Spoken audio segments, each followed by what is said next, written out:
چھٹی اور آخری حدیث اس باب کی لائے ہیں۔ حضور صلی اللہ علیہ وسلم سے پوچھا گیا کہ مل حاج، حاجی کون ہوتا ہے؟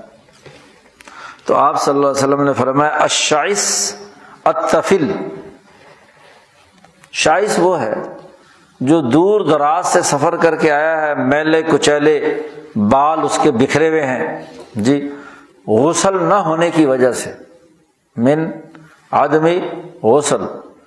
کیونکہ جب مینا میں اور یہ حج کے موسم میں 5-6 دن آدمی رہتا ہے تو موقع نہیں ملتا، بس اوقات پانی نہیں ہوتا اتنا۔ آج کل تو خیر انتظامات صحیح ہو گئے، تو غسل کا، یا دور دراز سے بھی سفر کر کے آ رہا ہوتا ہے تو تیزی سے وہاں پہنچنا ہوتا ہے تو غسل کا ٹائم نہیں ملتا۔ تو الشائس جس کے بال بکھرے ہوئے ہیں اور میل کچیل اس کے اوپر چڑھا ہوا ہے غسل نہ ہونے کی وجہ سے، اور الطفل وہ آدمی جس کے جسم پر میل کچیل کی وجہ سے بدبو ہے، خوشبو وغیرہ، تو چونکہ احرام کی حالت میں خوشبو لگائے تو چلنے سے خاص طور پر مشقت سے پسینہ اور بو اس کے جسم سے آ رہی ہوتی ہے۔ یعنی جس نے جتنی زیادہ مشقت کے ساتھ حج کیا ہے اصل حاجی وہ ہے۔ اس لیے حج کے موقع پر حضور نے فرمایا کہ انسان کو اجر ملتا ہے مشقت کے بقدر، جتنی مشقت برداشت کی ہے اتنی۔ یہ حدیث بھی یہ ٹور آپریٹر بڑی سناتے ہیں، ہاں جی، کہ جتنی تمہیں مصیبت ہوگی اتنا ہی اجر زیادہ ہوگا، مینو کچھ نہ کہو۔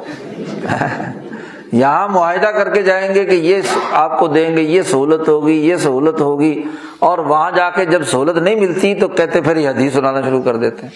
میں نے کہا بھی یہ حدیثیں تیرے سے زیادہ ہمیں یاد ہیں، پڑھا کر آئے ہیں، تو نے جو وعدہ کیا تھا وہ تو پورا کرنا۔ تو اپنی بات کر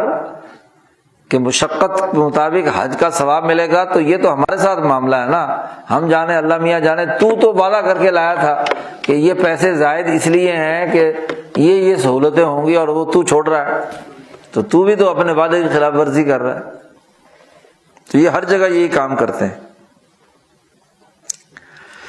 حضور سے پوچھا گیا ای الحج افضل، کون سا حج سب سے افضل ترین ہے؟ تو حضور نے فرمایا العج والسج، عج کہتے ہیں لبیک کا بلند آواز سے اور یک زبان ہو کر بولنا، کہ حج کا اظہار اس بات سے ہو کہ سب لوگ لبیک اللہم لبیک لا شریک لک لبیک بلند آواز سے ایک آواز کے ساتھ لگائیں، تاکہ دنیا بھر کو پتہ چلے کہ یہ کیا ہے، یہ مسلمانوں کا یہاں اللہ کی وحدانیت کا اعلان ہو رہا ہے۔ اور والسج کہتے ہیں ذبح کرنے کو، مینا کے میدان میں اللہ کے لیے جانور قربان کرنا، خون بہانا، اس کو کہتے ہیں حج۔ قیلا، پوچھا کہ مس سبیل، حج کرنے کا راستہ ذریعہ کیا ہے؟ حضور نے فرمایا زاد و راحلۃ، ہاں جی، سواری ہو اور کھانے پینے کا ساز و سامان ہو جو آپ کے حج کے جانے اور آنے کے لیے آپ کے پاس ہو، خرچہ پانی ساتھ ہو، تو یہ راستہ ہے وہاں تک پہنچنے کا۔ شاہ صاحب کہتے ہیں میں کہتا ہوں کہ الحاج من شانہ، حاجی کی شان یہ ہے کہ وہ اللہ کے لیے اپنے نفس کو ذلیل کرے، ان یذلل نفسہ للہ، اور والمصلحۃ المرعیۃ فی الحج، اور حج میں جو مصلحت پیش نظر ہے وہ اعلاء کلمۃ اللہ ہے، اللہ کے دین کا غلبہ ہے، اور ابراہیم علیہ السلام کی سنت کی موافقت ہے، اور اللہ کی نعمتوں کو یاد کرنا ہے۔ اس لیے بلند آواز سے وہ غلبے کے طور پر اعلان کرے کہ اے اللہ ہم تیرے دربار میں حاضر ہیں، تیری ہی مانیں گے، کسی اور کی نہیں مانیں گے، تیری ہی حکمرانی ہے، تیری ہی نعمت ہے جو ہم قبول کیے ہوئے ہیں۔ اور زاد راحلہ ضروری اس لیے ہے کہ ان کے بغیر انسان